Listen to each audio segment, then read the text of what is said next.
sit accordingly. Unless, hello. Oh.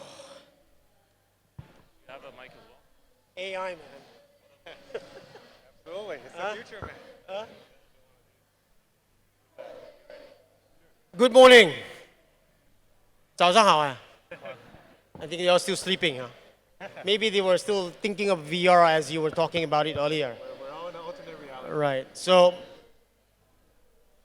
I don't think we need to introduce Alvin, but if you look right, there's like AL, AL, AL, Alvin, Alvin, Ali, and Fritz at the end. Right. So 30-second on introduction. I will not introduce myself. My name is Alvin. You can carry on. I'm 30 also, seconds. What do you do at- Alvin, and I run HTC's VR and HTC's phone business in China. And I've actually studied AI about 30 years ago. So I've kept up in this industry, and I really feel like AI, VR, and 5G together, these three technologies are going to be really important. Hi, my name is Ali. I work at Ogilvy, the world's #1 advertising agency.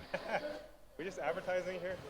My name is FRIDTJOF. I'm the co-founder and chief operating officer of Antler. And Antler is an early-stage venture capital firm based across 5 continents, essentially working with teams and ideas at a very early stage to be able to support entrepreneurs from the get-go and then invest in interesting technology companies at an early stage. Okay.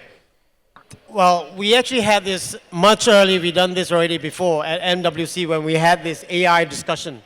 So today is going to be a continuation where we're going to talk about AI and how that impacts future work. We may even touch on the new model that Antler is using in driving and also recruiting that will perhaps maybe change the format of education.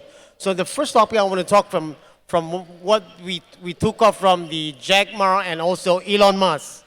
A recent debate at the World AI Conference where each of them has their own view.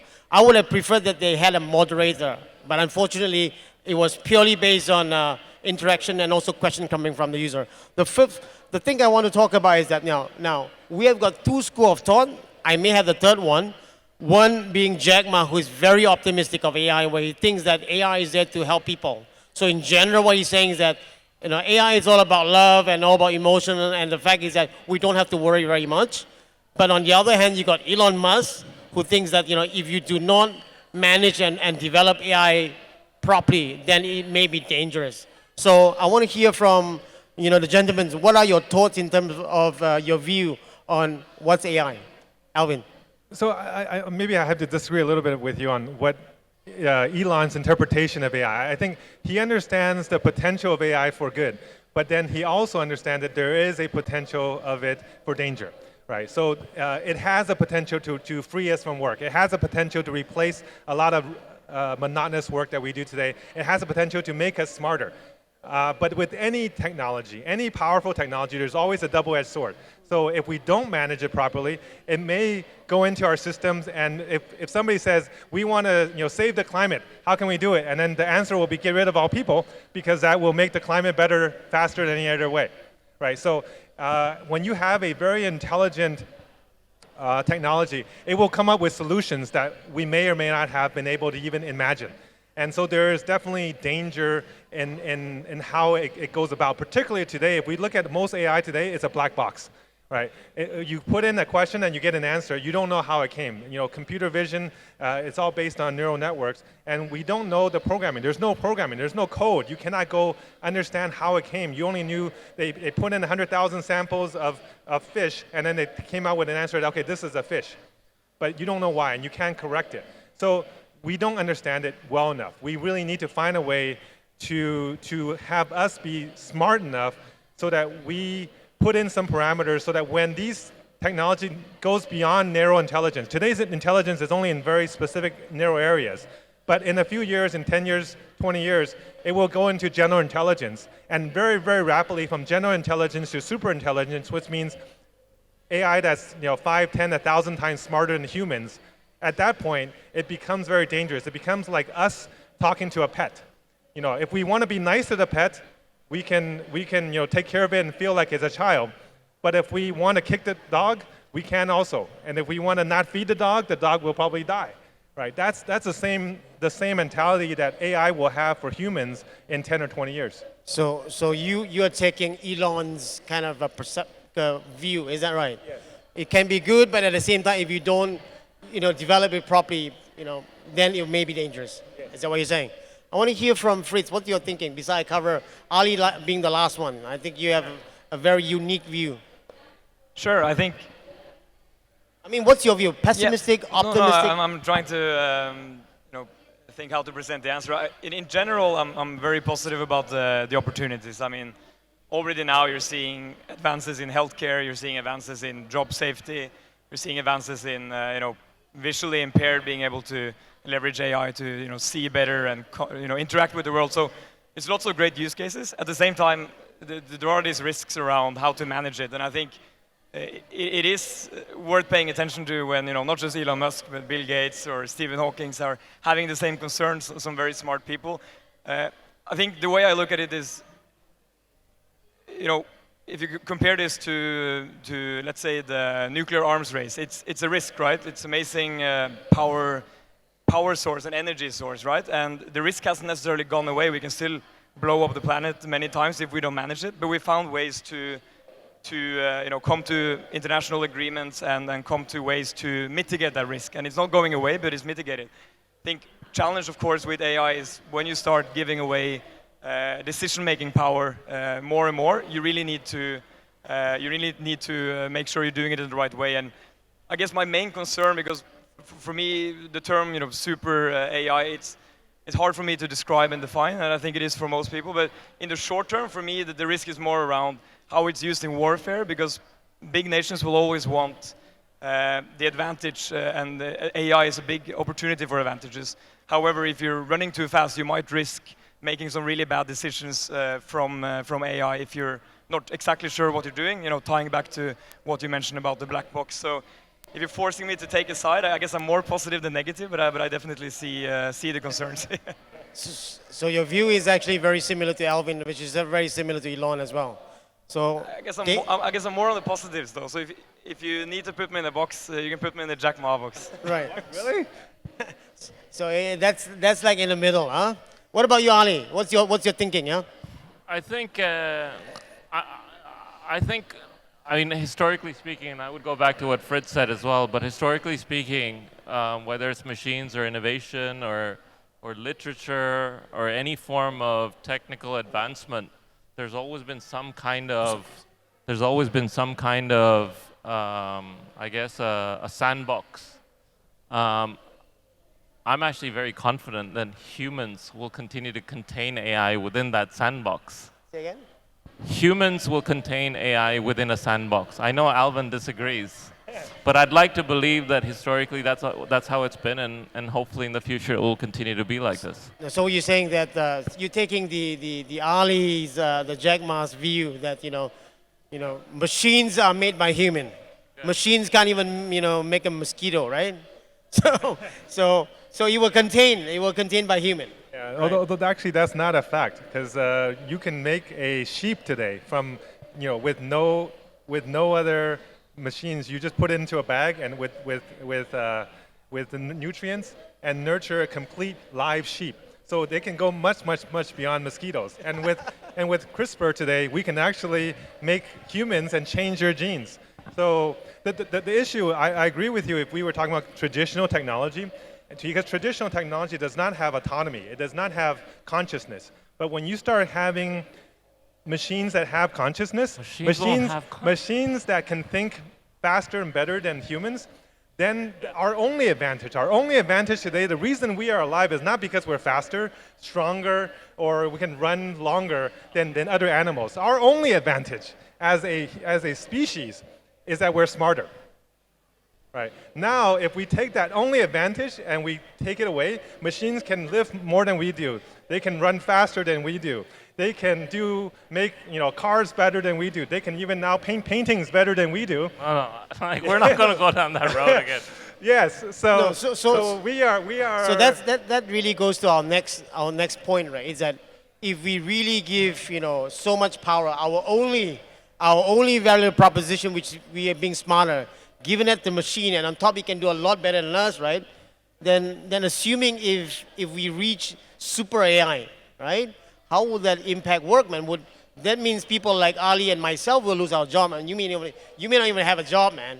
How will that change in terms of our AI, impacting and displacing jobs, man? Because you have no jobs, I would have no jobs. I believe I will continue to exist many years from today. I'm a firm believer in ideas and creativity, and like going back to Elon Musk's, one of the points he did make, and that was crystal, was the need for humans and creativity in the future, and that's going to be that at the end of the day will continue to stay. Well, I'm not debating that. I think we will be around. We will be around for many years, maybe many thousands of years, but whether or not AI will be able to do most of the things we do, I think there's no questions. In fact, they will probably be able to do so much that we don't have to work.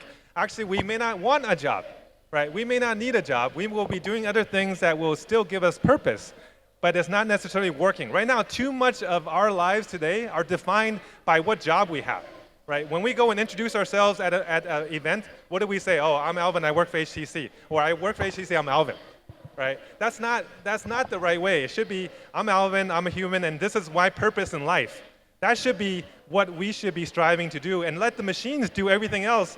And we should have a universal basic income. We should have universal basic services.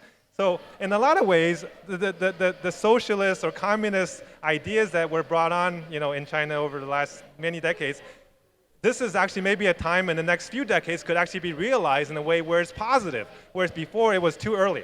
Yes. What are your thoughts, Fred? I mean, we become superhuman, it takes over our job, and more jobs being displaced. Do you think more jobs being displaced or more jobs being created? I think again... Because don't forget, you're recruiting a lot of people. Yeah, so if AI comes in, do you still need to recruit that 100 people every session? I think again, we've always had these shifts. Obviously, I agree with everyone here that this shift is probably going to be greater than the automation shifts we've seen over the last decades, or the shift from agriculture to industrial work. I do think, though, that although there might be some lags, we'll probably, at least in the coming decades, produce lots of new jobs related to the AI industry. Because whether we disagree or not on super AI, I mean, I do think it will be, some time until this scenario plays out. And I think, at least in the meantime, in most of our lifetimes, there will be plenty of opportunities to create new jobs, just like we've done with, again, shifting people from agriculture to the Industrial Revolution, or freaking out when the internet came, taking away a lot of jobs. We created a lot of new jobs, and I think we just have to adjust. What is important, though, is that we stay curious and look at learning as not just something you do during the traditional school system, but something you do throughout. So I think upskilling will be huge. I also think opportunities such as the one in Antler, where we essentially bring people out of the workforce and try to have them build technology companies together with other exceptionally talented people. I think looking for people looking for paths, that are maybe less traditional and staying in one company for 20, 30 years, or taking one education and then living for 40, 50 years, working with that education as your base. I think that will definitely change, and people need to definitely upskill more and be more adaptable to keep up with the pace of change, essentially. Ali, it looks like you need to upskill, man. No. You need to be retrained, baby. Come on. I think. But because otherwise you have no job, man, in the next couple of years. Like, the thing is, we're 7.7 billion people on this planet, right? And I mean, I did a little bit of research before I came on stage, and even if you look at some of them from an industrial standpoint, some of the most the developed nations, so whether it's the US or it's Europe, productivity, at least based on the statistic that I read, is actually going down. My worry is, with the introduction of artificial intelligence, 7.7 billion people on this planet, and the assumption that we can upscale half of them without proper policy, without government actually being actively involved in making sure that bus drivers have another job, that truck drivers have another job, that factory workers have another job. Like, all of that stuff is not being addressed, and those people will still be alive in 2050. So, to say that in 2050, a truck driver will become an artist or become a creative, will be able to change his life, and they'll be amazed. Like, he will find purpose in life. I think is flawed thinking. No, I think Right? you need. So there's half of the world in 10 years will struggle finding a job. So I think governments will not allow for, and for the same reason we don't have many more dollies and we don't have many more CRISPRs, they won't allow for AI to fully be introduced in society until they have a plan for people, for poverty, for jobs, for all this stuff. And that's not in place right now. You're assuming that we have a government that is more intelligent than the rest of the world. No, Honestly, they're not very intelligent, and that's why it's going to... No, that's the problem. You're expecting regulation to stop development. That's not going to happen, okay? I'm not talking about controlling... what I'm saying is we need to make sure that people have a reason to exist in the future. That I completely agree. But so what you're admitting that technology will replace all these jobs. So they will. It's already replacing those jobs. Yeah. So so factory workers are going to go away, truck drivers are going to go away, and accountants will go away. I know this. Right. But even agency people will probably go away. No, we had this conversation last time. Agency people, advertising, and creativity will continue to exist regardless. That's probably the backbone of communications. That's not going anywhere. Well, we can debate that offline. But the issue is the fact that these people that are going to be replaced won't be able to find jobs immediately does not make it real or true that technology will not go in and replace them. So we will have a period of unemployment. We will have a period of unemployment when these people need to be retrained, and they will not be retrained from truck drivers to becoming artists. They will probably find other jobs that suit them, that they can be retrained to. So we need to find out what that is. If you look at 100 years ago, 90% or 95% of the population was doing what? Farming. How many people are farming today? 2%, 1%, right? So it's not that we cannot find a new job. We will find new jobs. We will find new purposes. There will be a transition, for sure. I mean, during the transition, right, that's where, Frid, you talk about, retool, reskill, upskill. I think we also need to look beyond in the terms that not only retool and reskill them, but also to go back to the point that how do we educate our future leaders? These are the kids of today, right? That were brought up, being taught with education that was actually designed back in the industrial age, and that should need to change, right? If we need to adapt, right, with the advent of that I completely agree. In fact, if you guys get a chance, there's a book called Diamond Age. And that story talks about how using AI, we can train kids from very young to really have a personalized tutor throughout their life, right? I think that's where it's going to go. Now, what that doesn't do, it does not replace teachers. We will still need humans to teach people how to be kind, how to be collaborative, how to communicate with each other. To be creative. But AI teachers are going to be the most effective ways to teach our kids, because they will know exactly what's needed from each of these children and be able to teach at the pace that meets their needs, not a classroom style where everybody is just spammed the same content. So Ali, AI teaching, right? Wouldn't that, again, disrupt creativity? So question, why do we need humans to teach? Why can't a machine do that too? No, humans can teach, but you need humans to give that caring kindness. That's the part. So actually there will be... But doesn't kindness also attach itself to consciousness? Yes. If you're saying that a future AI will have consciousness, then you're saying that they can be taught kindness and they can be taught appreciation. They probably can. So, but the consciousness will require physical touch. The fact that I went and touched you and my hands warm, it takes a little bit harder to create that type of feeling where when you look at another machine and you feel that connection. Right? Human-to-human connection and encouragement. There's usually in our life a few very important people that change the direction of our life, and they give us that purpose. Right? That's the kind of stuff that humans can give humans. My mom. Your mom. Yes, your mom. Can't replace it with a machine, please, friend. But I think what you're saying, Alvin, makes a lot of sense. You have personalized food, you have personalized training, you have personalized travel.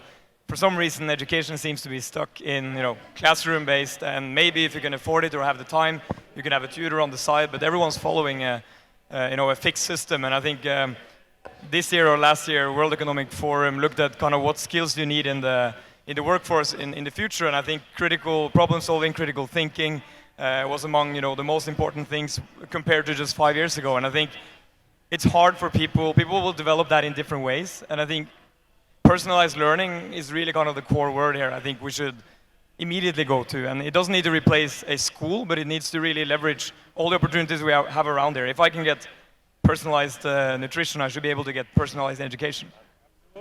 Ali, you want to touch on how children should be educated, taking into consideration. I don't have children, but I'm pretty sure I'm going to be organizing some personalized tutelage, but probably very human.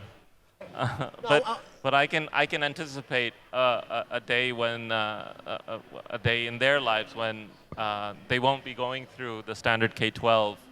And very likely, it's really going to be something that they do on their own and learn and within community, within friends, and it's going to be very different. I want to touch one. I mean, probably this is not a problem that you face in your organization, but in our organization, I want to ask you in terms of now. There's this thing, AI encroaching into a lot of things that we do in advertising, yes, right? Absolutely. From programmatic, you name them, everything is encroaching with machine learning and eventually going into deep learning. Yes. And more that we're seeing, machine taking over a lot of jobs that we have been doing, optimization. Yes. And maybe at some point eventually it gets into creative, right? Yeah. I'm not saying we're there yet, but what's your organization doing in terms of like upskilling people in general? Are they providing training? What are they doing in preparing, right, for the eventuality of the coming of AI?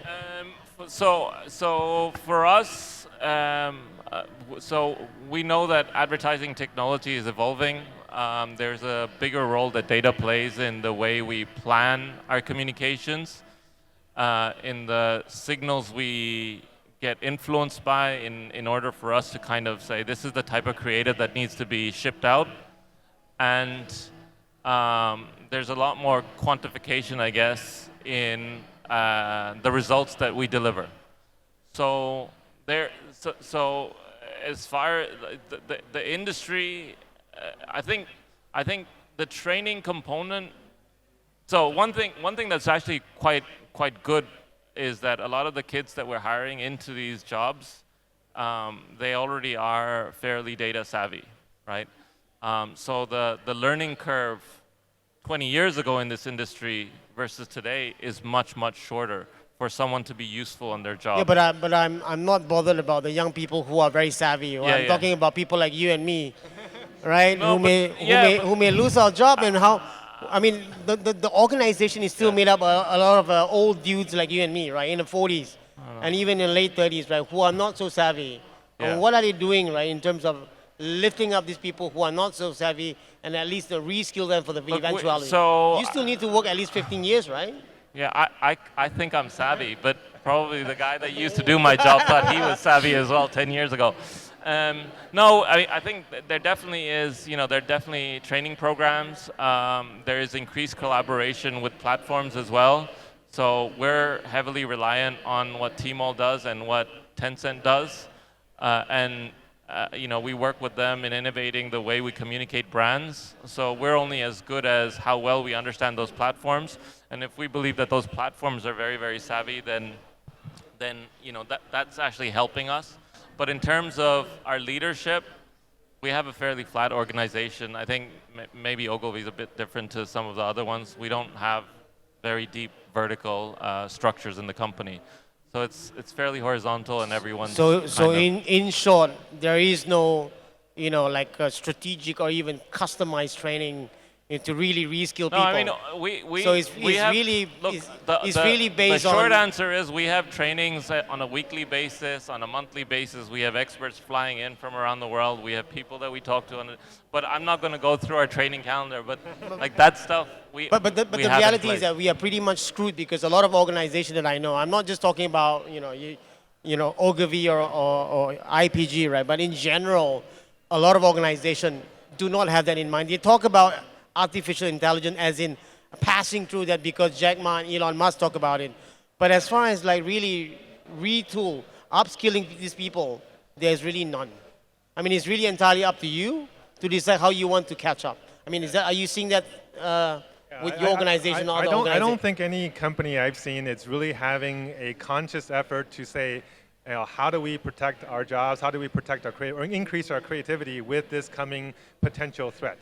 Nobody I've seen has a strategic AI officer that is going out there and figuring out how to make the organization more competitive, right? But they probably should. I think in the near future, you will need somebody like that. Actually, to maybe go beyond the company level, we also need to start thinking about what can we do maybe to actually have a little bit of regulation, because I think there is a danger there that if you don't have some regulation, like we do with biotech, like we do with nuclear arms, that we have to manage it in a way where everybody agrees not to do certain things. Because if we unleash super AI before it's ready, before we put in some of these walls, we will be putting ourselves in some level of danger. We will be essentially giving a child a super intelligence and they don't have necessarily the morals yet of how to use that superpower, right? That's actually the danger that we need to think about how to manage. I'm not saying regulation is necessarily the answer, but some more consolidated mindset of thinking on a holistic level of how to manage this potential benefit, but also potential threat. Right. Okay. We have got 2 more minutes, right? 2 more minutes, 30 seconds each, right? I want to hear from you, right? I mean, each of you has your own view towards, the AI, being optimistic and pessimistic.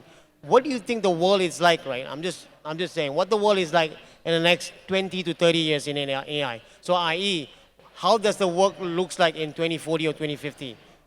30 seconds.